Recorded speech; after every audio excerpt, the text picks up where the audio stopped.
Was I 6 years ago? Because that's when my gut health journey started, and it's like, I was a disaster. So it's important to In comparison, you're how feeling far great. you've come.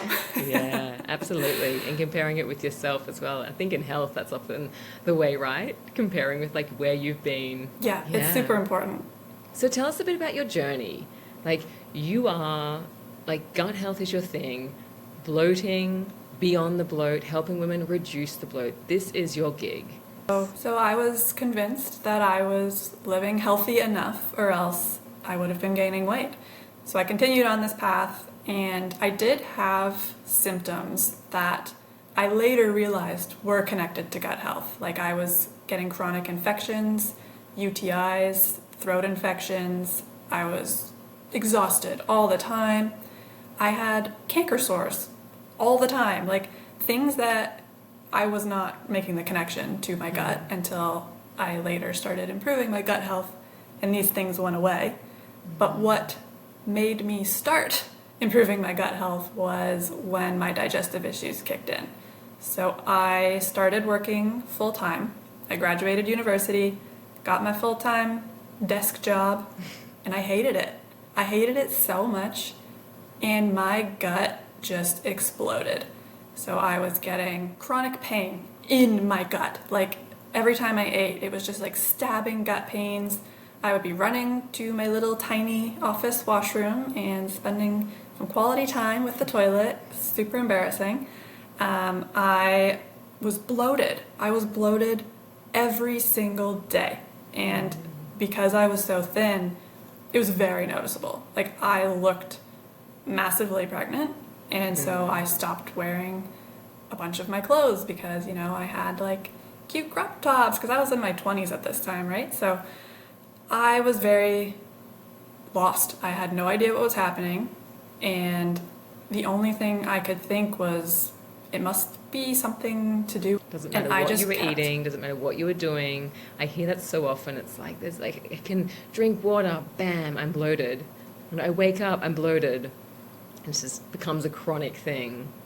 Yeah, it was so frustrating. And I kept seeing different professionals. I would see specialists, I would see naturopaths, nutritionists, osteopaths. I saw everybody under the sun. And they kept telling me, try this restrictive diet, try these supplements. The amount of money I have spent on supplements is disgusting. I don't even want to know. And they weren't helpful. And I started focusing on my habits. So getting morning sunlight, breath work before I eat. How am I eating? Am I chewing my food? Like, what state am I in as I'm eating my meals? All these things that I started doing, and that is when I finally started noticing, wow, this is working. My bloating is going away, and I feel better than I have in the last actually my entire life. I feel better today than I have in my entire life. Yeah, something. Isn't it interesting how, you said it yourself, you're like, I'd never thought about food or, what you're eating and how it's affecting your bloating or digestive health, but how you said, changing your habits, getting sunlight, how that part also affects how your digestive health is. Because so often we focus on food because we do get triggered by food, right? Like you eat a certain food and you do feel bloated. So often we put the blame on what we're eating. But what I'm kind of gathering is like it's not just the food that's causing it. No, and that is so true. A lot of my clients come to me and they have the same mentality. It's like, I want to figure out what it is that I'm eating that's causing me to bloat or have other digestive issues. And I just want to figure that out so I can stop eating it and then I'll be on with my life. Yeah. I'm like, no.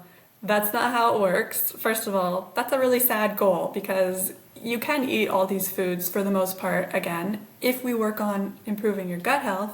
And improving your gut health takes so much more than eliminate these foods, take these supplements. Like that is just one piece of the puzzle for sure. Okay. So what's the puzzle then? If we're looking at our gut health, when we want to help our gut health with the ultimate goal to reduce bloating, but you're obviously going to have more energy, you're going to better sleep, you're going to feel like the sparkles back in your eye, and you're walking out of the bathroom feeling great. But if we're thinking about getting good gut health, reducing the bloat, what are the pieces of the puzzle, the main things that we need to be focusing on?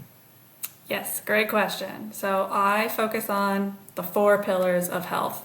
So that is nutrition, definitely a part of it, but it's also movement, sleep, and stress management. If you master those 4 categories, you're gonna feel phenomenal. And a lot of times we just focus on the nutrition aspect and we let the other 3 pieces of this puzzle just fall to the wayside, and it's not gonna get you very far because that's 3 pieces of 4 that you're missing. You're only doing a quarter of the work. So yeah, you really need to combine it all. And I don't mean also when I think of like movement, people think I need to go to the gym. And it's like, you don't. You don't have to go to the gym. A lot of times, gentle exercise is the best for someone who is struggling digestively. So that would be going for a 30-minute walk after your lunch break or on your lunch break, doing some stretching, yoga. If you like lifting weights, that's obviously really good for you as well. So you can do that at home too. Like I have weights at home. I personally don't go to the gym. I don't like it there. But that doesn't mean I don't get my movement in. And yeah, sleep, having a solid bedtime routine. So a lot of times we're scrolling on our phone until 11 p.m. and then we kind of fall asleep with like our phone on our face. Light's still on. Yeah, like that's not good sleep hygiene. You're disrupting your circadian rhythm, and that's going to lead to a disrupted sleep. You're going to have a hard time falling asleep every night. And just those are some examples, but yeah, it's really important to focus on all of it. Health is never ending. When we're improving our gut health, it's not like we do this for 6 months and then we're like, okay, back to my old life. This is something that is forever. So you need to pick things that you like down. So I kind of like fit 2 in 1 there. I go for my walk, which is my movement, and it also helps me de-stress, and I do it midday because I find that's kind of when I start to get a little overwhelmed, you know? I'm like, okay, I've done like all my morning work. I've still got more work to do. This is a good midway point for me to go. And then sleep. So again, for me, I love my sleep. If I don't get my 8 hours of sleep, I notice. So I make this a major priority for myself. And there's a lot of things that I do for sleep, but I'll say, for example, I try very hard to get off technology at 9 p.m. So I put it away, my laptop, my phone. If I'm watching TV, off, it's done. I'll get ready for bed, and I'll get in bed and I'll read a book for like 30 minutes to an hour. I try to be lights out by 10 p.m. And that ensures I'm off my blue light. I'm reading, which is also calming, and it's like an enjoyable activity for myself. And then I'm in bed by the time I want to be, so I know I'm getting the hours that I need. And then nutrition, I mean, it depends where you're at. I would say I now eat extremely healthy, but if you're just starting out, I would start by creating balanced meals. So that would mean at every meal, breakfast, lunch, and dinner, you want to have your fiber, so that would be some veggies. You want to have a high quality protein, so that could be plant-based or animal-based, whatever works for you. Your healthy fats, so avocado, nuts, something of that sort, and a healthy carb, so rice, quinoa, anything of that variety, and that is going to help you feel full for longer, balance your blood sugar, and prevent bloating. Yeah. And just with nutrition, because just my partner, for example, and like, I don't know, I'm the nutritional gatekeeper, I feel, in our house, just due to my job, I guess. He's not celiac, although it's in the family. He is hardcore gluten intolerant. That's what you call it, like gluten sensitive, I guess you would call it, not intolerant, sorry, because I need to be celiac. But he can't stop eating gluten. Like, do you ever see this? And like, I can't be a prophet in my own home.